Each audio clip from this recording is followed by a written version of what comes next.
أعوذ بالله من الشيطان الرجيم بسم الله الرحمن الرحيم الحمد لله والصلاة والسلام على نبينا محمد وعلى آله وصحبه وسلم تسليما كثيرا.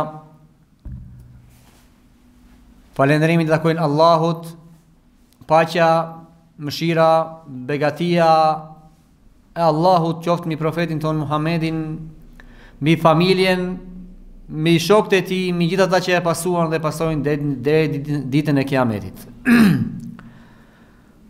Do vazhdojmë sot inshallah me serinë e mësimeve në lidhje me shpjegimin e librit Mburoja e Muslimanit, edhe pse s'kemi hyrë akoma në libër, jemi akoma në atë hyrjen e përgjithshme, sepse është e domosdoshme para se të hynim e të përmendim kapitujt e librit dhe duat që përmenden në to, edukatën e tyre, ishte domosdoshme që të përmendim një hyrje të tillë në lidhje me dhikrin, kuptimin e tij, vlerën e tij, frytet e tij, cilat do të vinë më pas inshallah me lejen e Allahut, edukatën e tij, pra cila është edukata, çfarë do të kemi parasysh ne kur përmendim Allahun.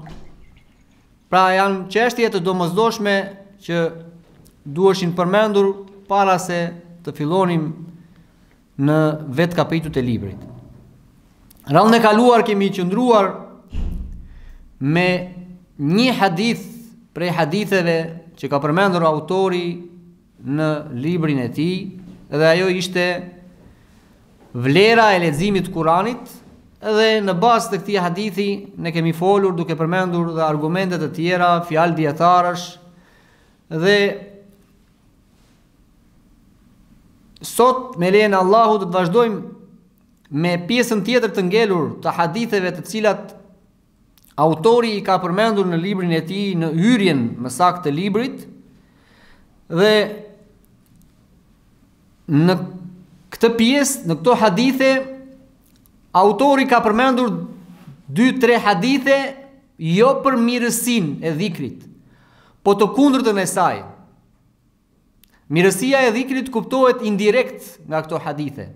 Ai ka përmendur 3-4 hadithe në të cilat tregohet se nëse merr pjesë në një mexhlis kur nuk përmendet Allahu, atëherë dëmi është i madh.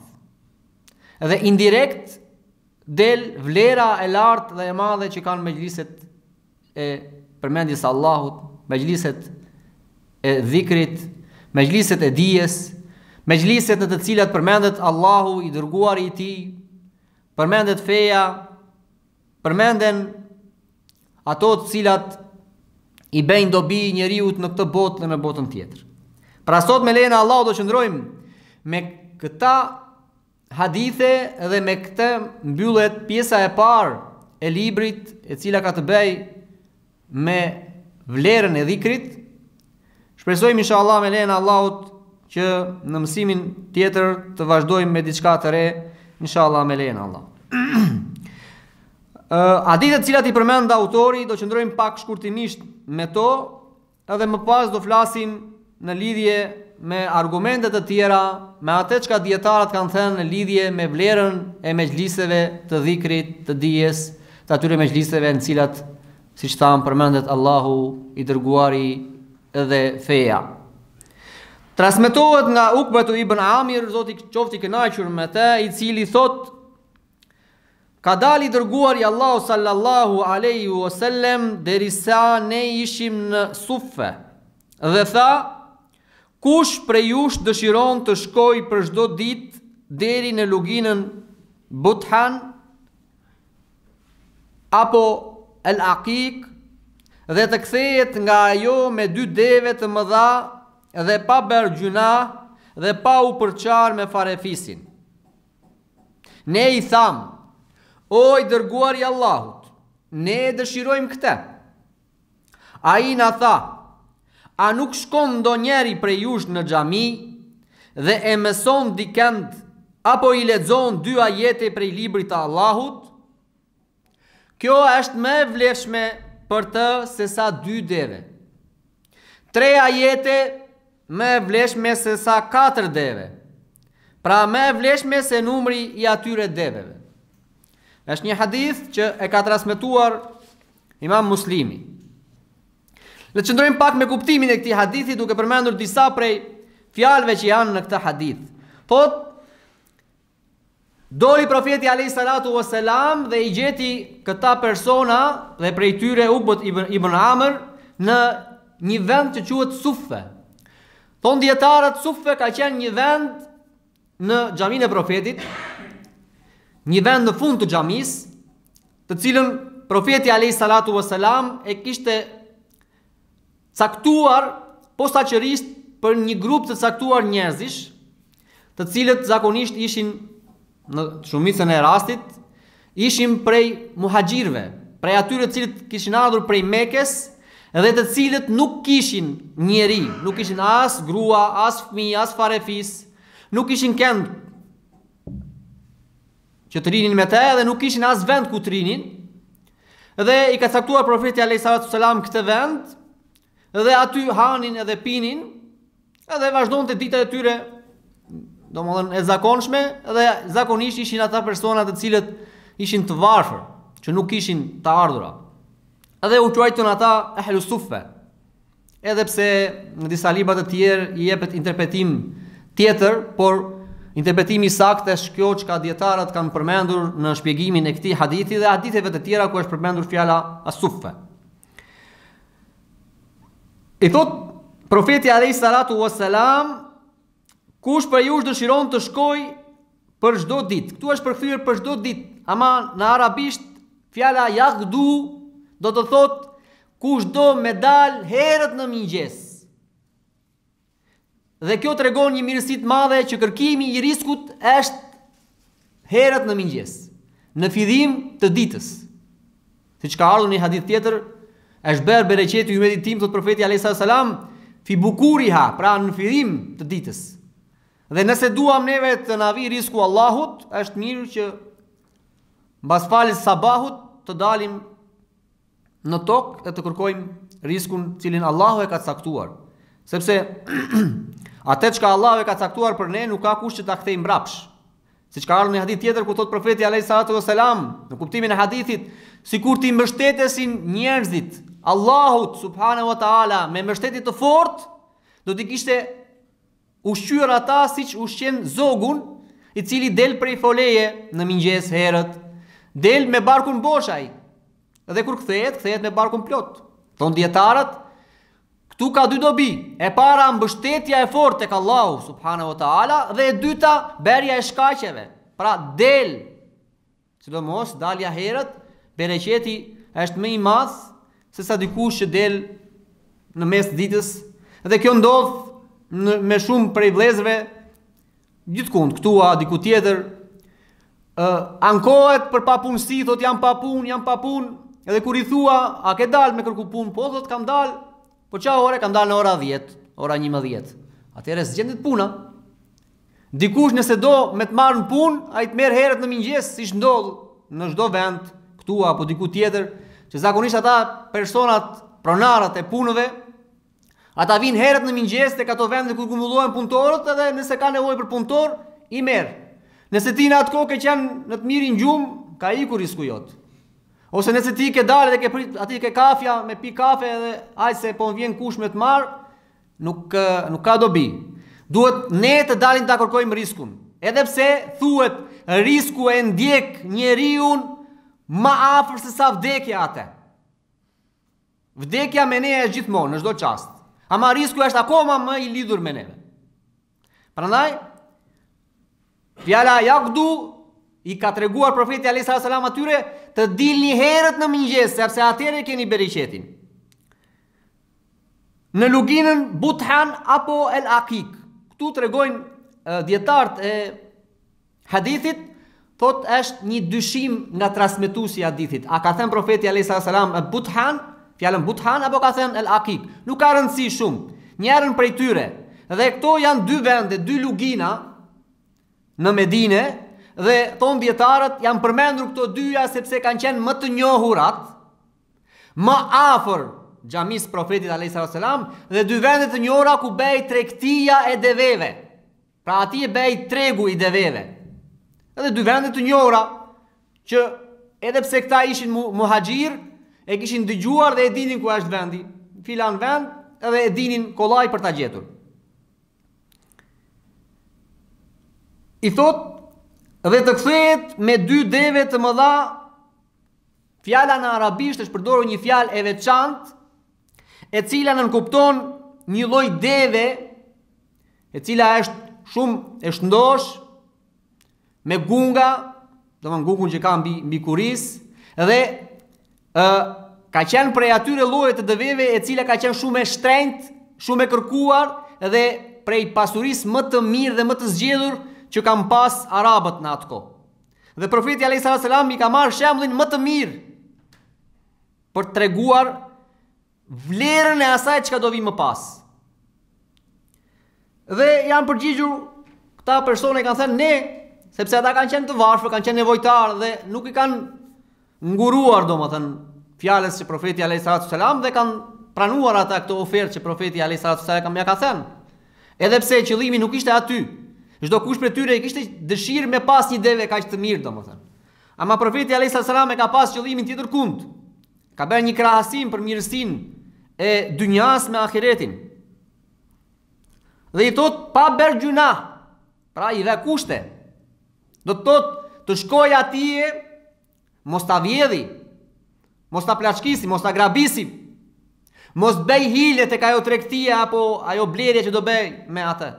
Dhe të mos u përçahet me farefisin, mos bëhet kjo shkak që të krijohet një problem për shembull me atë që e ble apo me farefisin e vet apo me kë kishte ai të njohur. Pra, kryesorja ajo çka të marrë ai të ishte halal, mos të ishte haram. Dhe çdo njeri prej tyre pranoi, atëre i thot profeti alayhis salam, më mirë për ju është sikur ndonjëri prej jush të shkojë në xhami. Edhe pse ata ishin në xhami, po ishin në fund të saj, pra të shkojë atje ku është fillimi i xhamisë, safi i parë, se mirësia është akoma më e madhe, dhe i thot të mësoj dikend apo të lexoj 2 ajete prej librit të Allahut.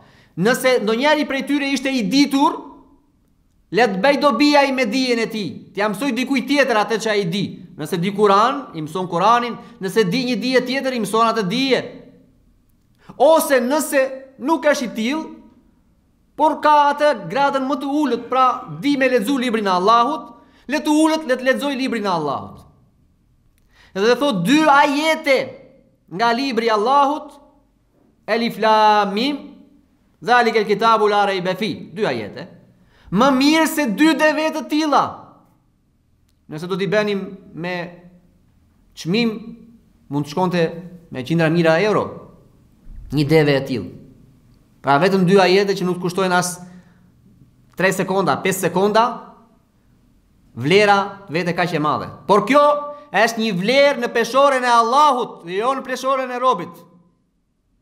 Pra është më e mirë se këto 2 deve tek peshorja e Allahut, dhe e kemi thënë kush e di sa herë që vlerën e sevapit nuk mund ta masi me asnjë lloj mase. Dhe saktësinë e saj, vërtetësinë e saj e di vetëm Allahu i lartësuar se sa është ajo tek Allahu. Allahu e vlerëson dhe ja jep shpërblimin çdo kujt aq sa ai dëshiron. Edhe pse me fjalë mund thuhet merr kaq 10 sevape, ama dikujt 10 sevape mund të jenë sa 10 male, dikujt mund të jetë sa 1 mal. Allahu e di se sa ja jep. Dhe vazhdon profeti alayhis salam për treguar atë mirësinë e madhe që ka leximi i Kuranit dhe mësimi në xhami. Thot, nëse i bën 3 ajete, më mirë se ca 3 deve.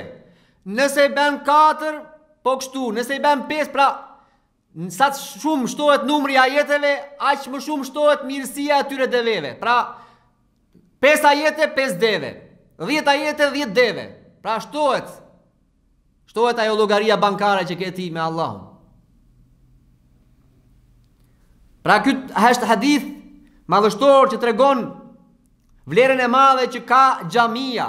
vlerën e madhe që ka leximi i Kuranit, vlerën e madhe që ka dhënia e dijes, vlerën e madhe që kanë mejliset e dijes. Më pas, autori na përmend të kundërtën e saj. Po ato mejliset në të cilat nuk përmendet Allahu, çfarë ndodh? Transmeton Ebu Hurera radiallahu anhu nga profeti alayhi salatu wasalam se ka thënë: kush ulet në një vend dhe nuk e përmend aty Allahun, atë do ta godas për buzja e Allahut. Dhe kush mbështetet në shtat dhe nuk e përmend Allahun, atë do ta godas për buzja e Allahut. Nëse në një hadith tjetër vazhdon profeti alayhi salam dhe na thot neve në një transmetim tjetër se është ulur një popull në një tubim në të cilin se përmendin Allahun dhe nuk i dërgojnë përshëndetje, salavat e profetit alayhi salatu wasalam, vetëm se i ka kapluar ata për buzja e Allahut, nëse dëshiron i dënon e nëse dëshiron u afal. Të dy janë hadithe që Sheikh Albani i ka saktësuar në librin e tij të njohur Zinxhiri i transmetimeve të sakta, i haditheve të sakta. I pari është transmetuar nga Ebu Dauti dhe i dyti nga Imam Tirmidhiu, dhe shehu jon i nderuar, Allahu e mëshiroft, dhe është për blef për punën e madhe që ka bërë, i ka saktësuar këta dy hadithe. Të dy përmendet një fjalë që në arabisht thuhet tire. Dhe thonë dietarët kjo është një fjalë që do të thotë i godet ata për buzja e Allahut. Shkatërimi, pishmalleku nëse vazhdojnë në këtë mënyrë. Pra nëse gjithmonë janë në këtë mexhlis edhe kështu vdesin ata, kur të vit ditë e Kiametit do të bëhen pishmend pse u ka ikur ky mexhlis.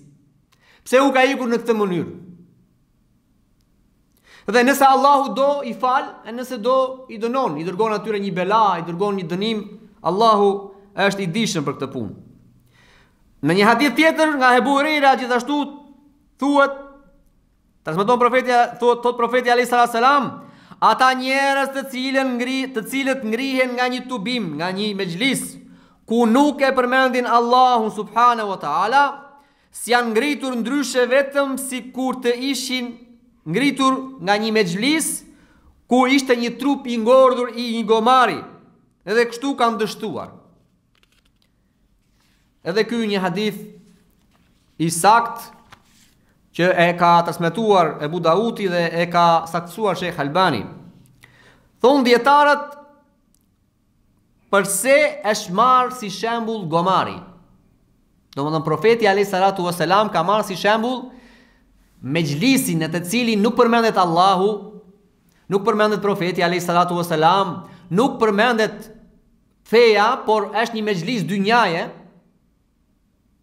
Është njësoj sikur janë mbledhur disa njerëz dhe në mes tyre është një kufom, një trup i ngordhur i një gomari. Thonë në radhë të parë sepse gomari është kafsha më e njohur dhe më e përbuzur mes njerëzve.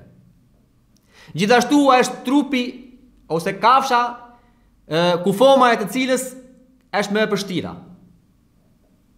Gjithashtu thon lidhjen që ka gomari me shejtanin. Si ta kuptoj? Në atë mexhlis kur nuk përmendet Allahu, normalisht që vendi i tij është i shejtanit.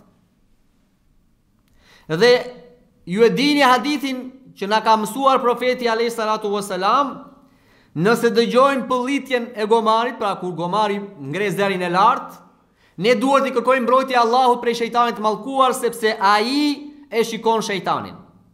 Edhe thon dietarët bazuar në këtë hadith, e ka përmendur profeti alayhi salatu wasalam gomarin në këtë lloj uljeje për treguar se sa i përbuzur edhe sa i rrezikshëm është ky lloj mexhlisi. Dhe pse ndodh kjo? Normalisht nëse një mexhlis në të nuk flitet, nuk përmendet Allahu, nuk përmendet profeti alayhi salatu wasalam, nuk lexohet Kur'an, nuk përmendet dije, nuk përmendet feja, çfarë do përmendet në të? Përveç se gallata, barsaleta, fjalë koti, do merren njerëzit në përgoj. Pra ai mexhlis do jetë i mbushur se s'bën patjetër me haram. Dhe siç ka ardhur edhe në ajetë kuranore, nëse në një vend të tillë nuk përmendet Allahu apo shahet Allahu dhe feja, ti duhet me vrap ti ikësh prej atij vendi. Nëse nuk i ikën, edhe ti je si ata. Nëse ke mundësi të këshillosh, do më të transformosh këtë lloj mexhlisi në një mexhlis hajri, ke sevape për të. Ama nëse ti nuk mundesh, ti mundohesh ta thosh fjalën e hajrit, ama askush nuk dëgjon. Ata çka i kere theqar ku është vulosur zemra, çohu ti prej atij mexhlisi, që mos marri mallkimi i Allahut edhe ty. Dhe të mos bëhesh ti prej atyre të cilët i ka përbuzur Allahu, edhe më pas, siç tham, nëse do vdesin ata, do të bien pishment, do thonë, ç'bëm ne, kur nuk e shfrytëzuam këtë kohë për përmendjen e Allahut, për përmendjen e fesë, për leximin e Kuranit, për përmendjen e dijes islame mes njëri tjetrit të mësonin. Pra, autori përmendi, dhe kjo është hikmeti i dietarëve, Allahu i mëshiroft, përmendin argumente të cilat janë drejt për drejt, na tregojnë mirësinë e një diçkaje, në rastin tonë mirësinë e dhikrit, përmendis Allahut, përmend edhe argumentet e kundërta. Pra, të kundërtën nëse ti nuk e bën këtë. Dhe kjo është një fikë, është një dije dhe një mençuri e autorëve të cilët përmendin libra të tillë. Dhe njëherë për tyre autori i librit tonë Buroje Muslimani. Le të qëndrojmë tani më gjerë në lidhje me hadithe, argumente, fjalë të dietarëve në lidhje me dobinë e mexhliseve ku përmendet Allahu dhe diçka më tej në lidhje me ato mexhlise të cilat nuk përmendet Allahu, dhe kjo e argumentuar me lejen e Allahut me argumente nga hadithet e profetit alayhis salatu selam, apo nga fjalët e dietarëve, apo sahabëve, tabiinëve, pra atyre të cilët janë të vetmit persona nga të cilët ne e marrim dijen, atë dije dobishme që do na bëj dobi në këtë botë dhe në botën tjetër. Mexhliset ku përmendet Allahu janë mexhliset më të pastra, më me vlerë, më të dobishmet, më madhështoret dhe më të respektuarat nga Allahu i lartësuar. Për këtë, padyshim që janë përmendur shumë hadithe, të cilat flasin rreth vlerës së mexhliseve, për të cilat ato janë, pra këto lloj mexhlisesh janë jetë për zemrat, rritje për besimin, përmirësues dhe pastrues për njeriu, dhe e kundërta ndodh për ato mexhlise në të cilat janë të shkujdesur njerëzit në to, pra nuk e përmendin Allahun, nuk ngrihen prej atyre mexhliseve vetëm se me besim të mangët, me zemër më të dobët, do t'i godasi ata pikëllimi, brenga, pendimi. Në lidhje me mexhliset e para, të parët tanë, selefët tanë, i kanë kushtuar rëndësi të madhe. Abdullah ibn Rawaha radiallahu anhu tregohet se i kapte për dorë disa prej shokëve të tij dhe u thoshte: "E jani të besojmë disa çaste. E jani ta përmendim Allahun, ta rrisim besimin duke ju nënshtruar, e ndoshta ai na përmend me falje." Umeir el-Hatami radiallahu anhu thoshte: "Besimi rritet dhe paksohet." Besimi rritet dhe paksohet. U pyet se çka e rrit dhe e pakson? Tha: "Kur e përmendim Allahun azza wa jalla dhe e falenderojmë dhe e lartësojmë, kjo e rrit besimin. Kur e neglizhojmë, e humbim dhe e harrojmë, kjo e pakson besimin." Mexhliset kur përmendet Allahu janë kopshtet e xhenetit në tokë. Imam Ahmedi dhe Imam Tirmidhiu transmetojnë prej Enes ibn Malik radiallahu anhu se profeti alayhi salatu wasalam ka thënë: "Kur të kaloni në për kopshtet e xhenetit, qëndroni në to." I kanë thënë: "Cilat janë kopshtet e xhenetit, o i dërguari i Allahut?" Është përgjigjur: "Ato janë mexhliset ku përmendet Allahu." Ibn Abi Dunya dhe Hakimi, Zoti i mëshiroft, na përcjellin prej Xhabir ibn Abdullah radiallahu anhu, i cili thot: "Pejgamberi alayhi salatu wasalam një ditë doli dhe na tha: O ju njerëz, qëndroni në kopshtet e xhenetit."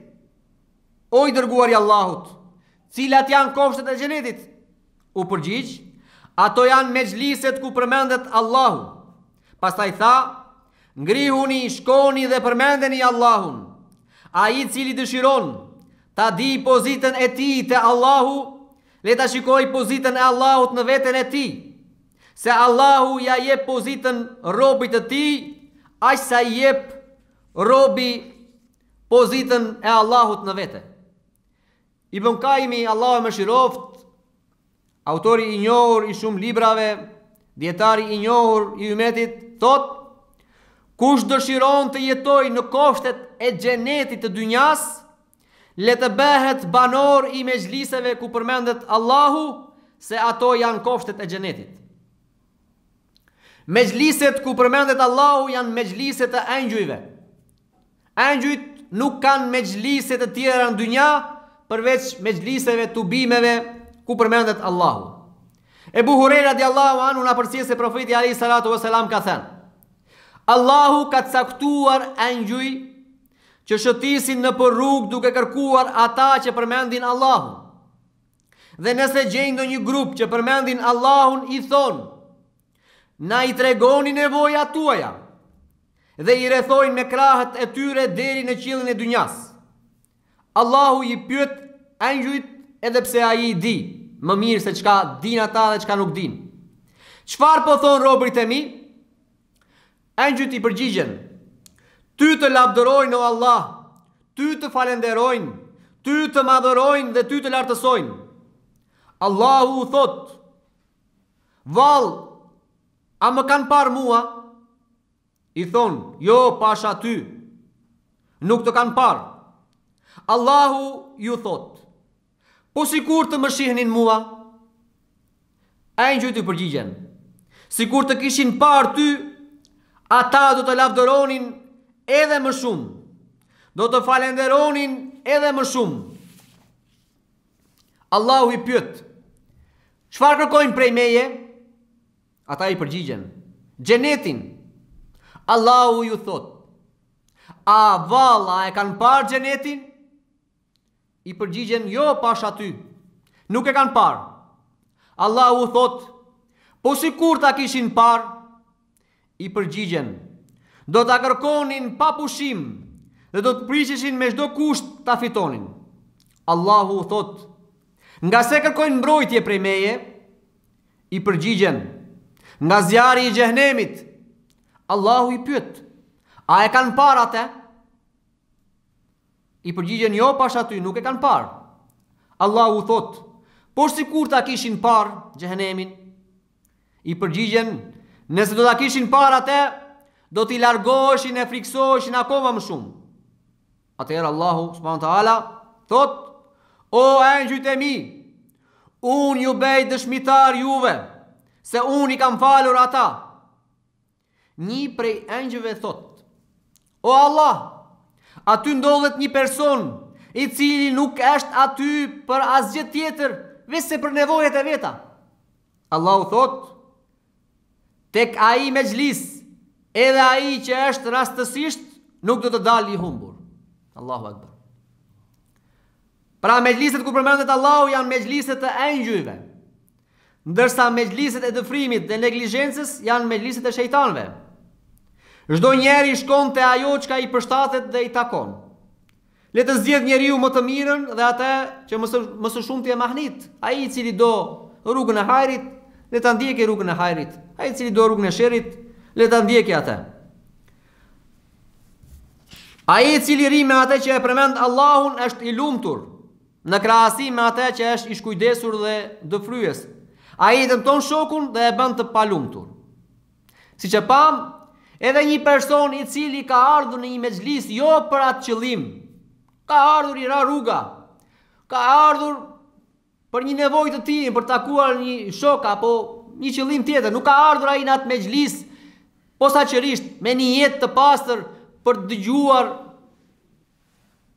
fjalën e Allahut, për të përmendur Allahun, për të lexuar Kur'an. Duke qenë ai në këtë mezhlis, e mështjell atë mëshira e Allahut, e mështjell atë mirësia e madhe që Allahu po jep ti grupi njerëzish. Dhe kjo tregon dobin që ka shoqërimi me njerëz të mirë. Nëse do shoqërohesh me njerëz të mirë, ata do të drejtojnë mes drejt xhamis. Edhe aty do fitosh mirësitë e kësaj bote dhe të botës tjetër. Të kësaj bote sepse do ruhesh prej harameve, do ruhesh prej rrugës keqe. Edhe mirësitë e botës tjetër se do fitosh sevapet shumëta dhe Allahu do të falë, do të mëshirojë, siç vijnë argumentet që i përmendëm apo argumentet të tjera. Ndërsa e kundërta ndodh me shokun e keq.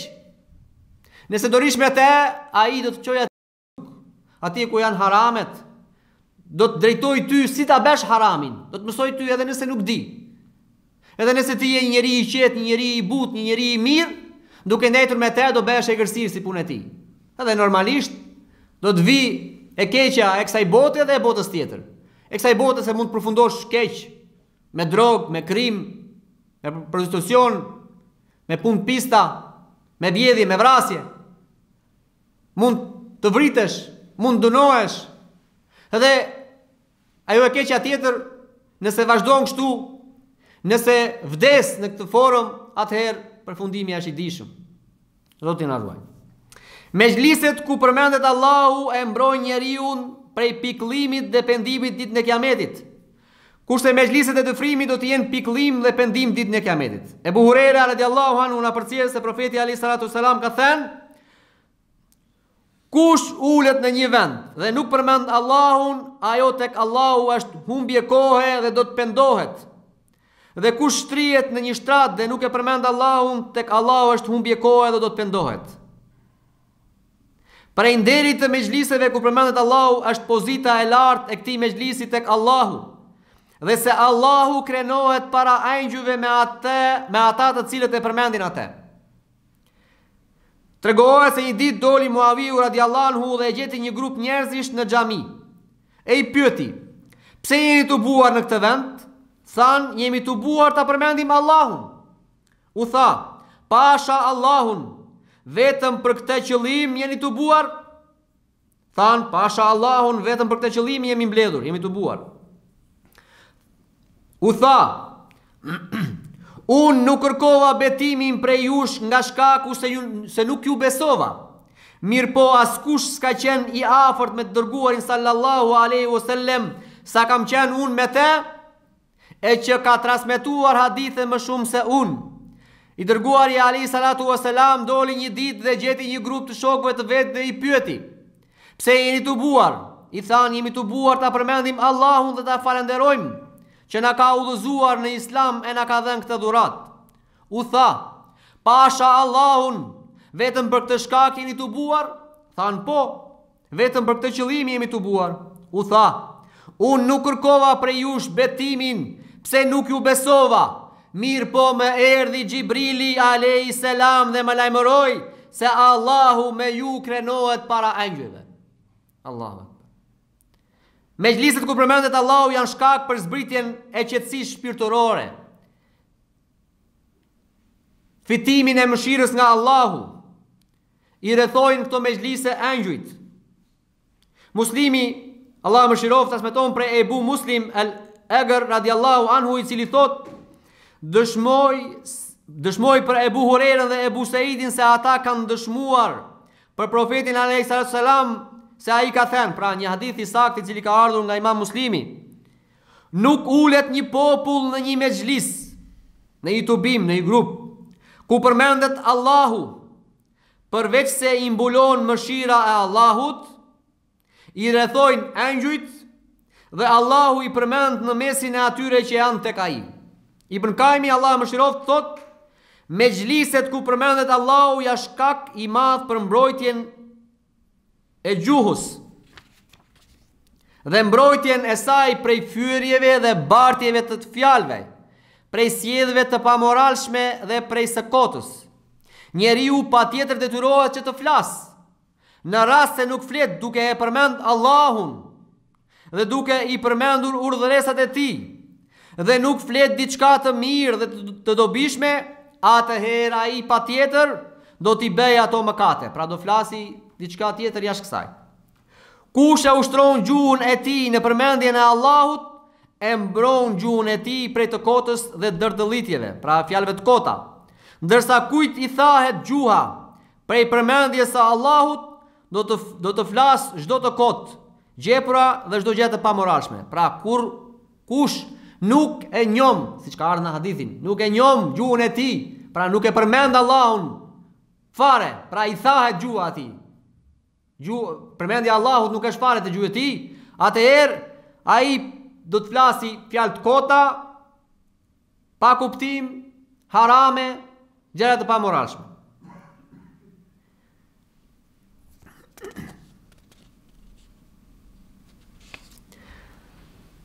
Do të tregojmë një histori në lidhje me dobinë dhe vlerën e mejliseve të dhikrit. Është një histori që transmetohet nga dietari i njohur Saad al-Ghamidi, nga imami i njohur, dikush tjetër e ka transmetuar nga goja e tij. Thot, me erdhi një ditë një burr plak dhe filloi të më tregoj për një shokun e vet i cili kishte vdekur. Dhe ishte prej njerëzve të mirë siç mendojmë ne. Dhe thot plaku, e kam parë shokun tim në ëndër dhe ishte shumë i lumtur. E pyeta, a je i gëzuar pas vdekjes tënde? Ai më tha, po, në një gëzim të madh. E pyeta, çfarë ke bërë? Që ta bëj edhe unë dhe të jem i gëzuar si ti. Shoku i tha, nuk kam bërë ndonjë punë të veçantë që të më jetë pranuar, vetëm se mbaj mend se kam prezantuar, kam qenë në një mejlis ku ligjëronte një dietar. Në fund të mësimit, shehu bëri një dua. Në mesin e dëgjuesve ishte edhe një njeri i devotshëm të cilit i pranoi lutja. Kur shehu bëri dua duke thënë, o Allah, fali të pranishmit, buri i devotshëm tha amin, dhe nga amini i tij, pasi i pranoi duaja, Allahu i fali të gjithë të pranishmit.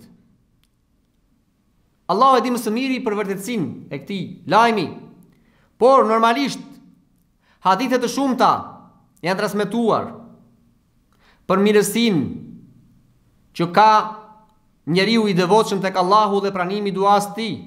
Duan që bëjnë angjujt, siç e treguam edhe më përpara, që bëjnë angjujt për ata persona të cilët janë në një mejlis ku përmendet Allahu. Dhe kjo është e njohur dhe me hadithe të sakta. Gjithashtu, historia e njohur që ka ndodhur me Musën alayhis salam dhe popullin e vet në ato kohë kur kaluan një periudhë thatësire, pra nuk ra shi. Dhe Musa alayhis salam i ankohet në thonjza, i ankohet Allahut, pra i bën dua Allahut dhe i thot, o Allah, si ka mundësi, kaloi kaq kohë gjatë dhe nuk ka rënë asnjë pikë shi. Dhe normalisht profetët kanë pas lidhje me Allahun dhe komunikonin me Allahun, sepse ai ja kishte mundsuar atë. Dhe ju e dini që Musa është quajtur Kelimullah, pra personit cilit Allahu i ka folur. I ka folur drejt për drejt, e dini domethënë historinë e njohur kur ka qenë në kodrën Turi Sina dhe Allahu e ka thirrur atë dhe ka filluar profecia e tij. Dhe i thot, nuk ndodh kjo veç se në mesin tuaj është një person i cili bën harame. Dhe për shkak të atij personi është ndaluar rënia e shiut. Prandaj shko, njoftoj popullin tënd. Dhe i tubon Musa njerëzit, pra popullin e vet, dhe u thot, e tëra ajo çka po ndodh me neve, pra është ndërprer shiu, sepse mes nesh është një person i cili bën gjunahe që vetëm Allahu i di. Atëherë personi i cili e dinte veten e tij, u ndjen ngusht, u ndjen në një pozicion çfarë të bënte. Nëse do dilte, do pranonte, do thoshte që jam unë, ai personi, atëherë krejt do ta shanin, do ta ofendonin. Nëse do heshte, do vazhdonte kjo gjendje thatësire. Atëherë, në çast automatikisht deklaroi pendesën tek Allahu, me i pendesë të sinqert dhe i bëri dua Allahut që Allahu t'u lshonte atyre shi. Dhe nuk kaloi asnjë kohë e shkurtër kur qielli filloi të lshonte shi. Dhe u çudit Musa, si ndodhi kjo punë? O Allah, ti the se është një person i cili bën gjunahe dhe për shkak të atij është ndaluar shiu. Askush prej popullit nuk doli. Si ndodhi kjo punë? Allahu e njofton edhe i thot: ai person ka bërë një pendes të sinqert dhe ka bërë një dua tek mua me një sinqeritet prap të madh dhe të pastër, për shkak të cilit unë ja pranova. Dhe erdhi kjo mirësi. Dhe i thot Musa: apo ma tregon o Allah se kush është? Thot: unë e ruajta fshehtësinë e tij kur ai ishte me gjunahe, a ta nxjerr tani kur ai mu pendua mua? Pra, edhe ky është një prej historive që tregohet në librat e historisë islame për vlerën e personave të cilët janë të devotshëm tek Allahu.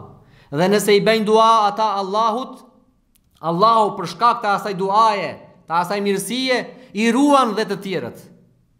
Siç e përmendëm pak më lart, për shkak se ky person, i cili nuk ishte një nijet të pastër, prezantoi në mejliset e dhikrit, në mejliset ku përmend Allahu, e mori dhe ajo mirësia edhe atë. Edhe e kundërta, nëse dikush prezanton në një mejlis sheri, edhe pse ai nuk është i tillë, do ta përmbledhë atë edhe e keqja. Dhe s'ka dyshim se xhamit janë vendi më i mirë ku përmendet Allahu. Është vendi më i mirë për shkak se janë emërtuar ato shtëpia e Allahut, edhe pse Allahu nuk ka shtëpi. Dhe është vendi ku adhurohet Allahu më së miri, vendi ku gjendet qetësia shpirtërore më së miri se çdo kund. Dikush mund thojë unë edhe në shtëpi nuk mundesh ta adhurosh Allahun, ta përmendësh Allahun aq qetësisht sa mund ta bësh në xhami. Sepse dynja në shtëpi harrohesh, të merr dynjaja. Ashtu siç ndodhi me shokët e profetit alayhis salatu wassalam, të cilët erdhën dhe ju ankuan profetit alayhis salatu wassalam. I thanë: çfarë ndodh me ne o i dërguar? Kur jemi me ty në xhami, jemi si me qenë në xhenet. Pra, truri jonë është takuar nga dynjaja. Nuk dim gjë tjetër veçse përmendim Allahun, lexojmë Kur'an, përmendim xhenetin, xhenemin. Pra zemrat tona janë të lidhura, janë sikur me qenë ato zoq dhe fluturojnë. Ama kur shkojmë ne atje tek familjet tona, krejt i harrojmë, sikur me qenë ne, Zoti na ruaj, banorët zjarrit xhenemit. Si ndodh kjo? Atje harrohemi, lozim me fëmijët, merrimi me gratë, me dynjan. Atëherë profeti alayhis salam ja ka treguar, ky është besimi. Një orë kështu, një orë kështu. Pra njeriu nuk mundet me qenë 100%, 24 orë në besim të tillë, sepse do ishte angjëll, nuk do ishte njeri. Ama ka ai pjesën e tij ku është 100% totalisht me zemër, me mendje i lidhur, dhe kjo nuk ndodh vetëm nëse vjen në xhami dhe mundohet aty ta përmendë Allahun me dhikre të ndryshëm, me lexim Kurani, me mësimin e dijes së dobishme, dhe mundohet që ta përqendroj mendjen e tij, zemrën e tij, shpirtin e tij sa më shumë që të arrijë atë gradën e përqendrimit dhe gradën e kënaqësisë shpirtërore më të madhe.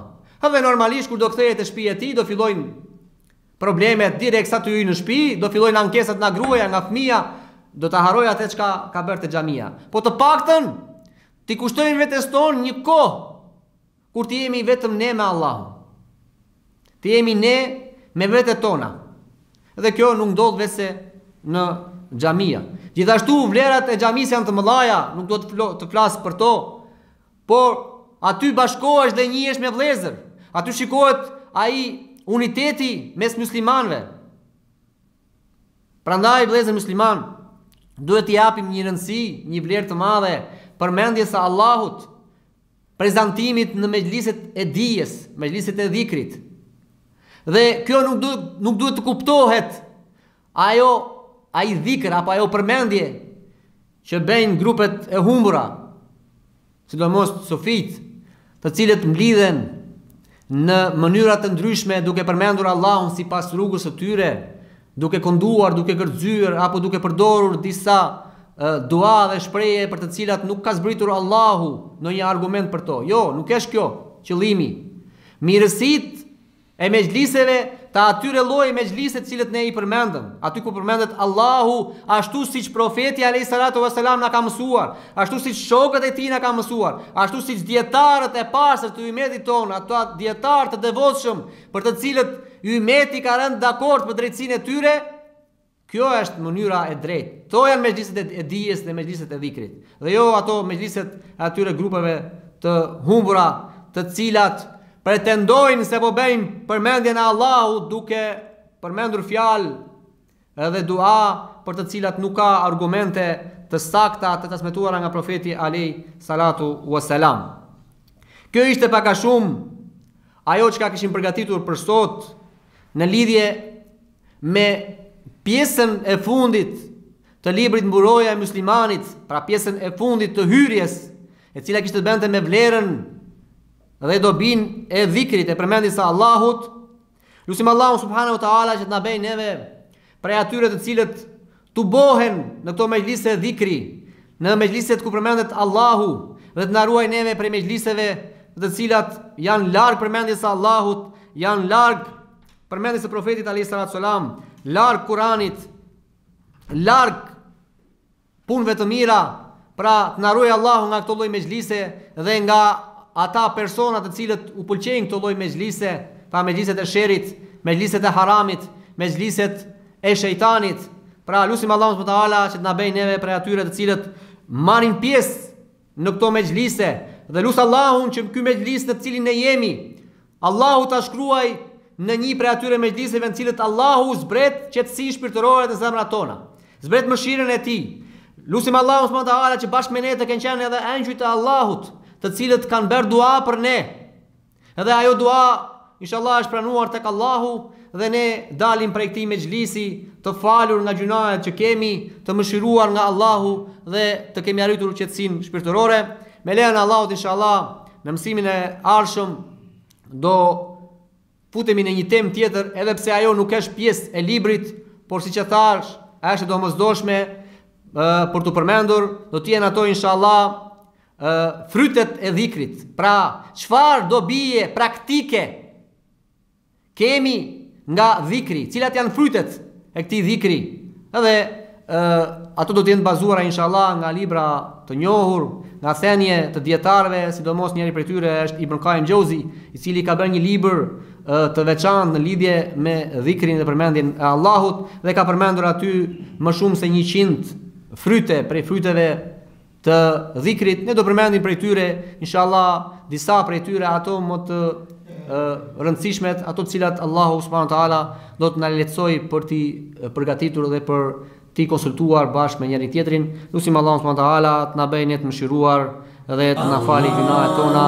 Nëse kanë thënë një fjalë të hakut, ajo ka qenë prej Allahut. Edhe nëse kanë thënë një fjalë të sherrit, ajo nuk ka qenë vetëm prej shejtanit dhe prej vetes time. Duaja e fundit, alhamdulillahi rabbil alamin, paqja dhe bekimi Allah qoftë për profetin tonë Muhammedin alayhi salatu wasalam. Subhanakallahumma hamdik, ashhadu an la ilaha illa anta, astaghfiruka wa atubu ilaik. Allah shpëlet mirë. Allahu Allahu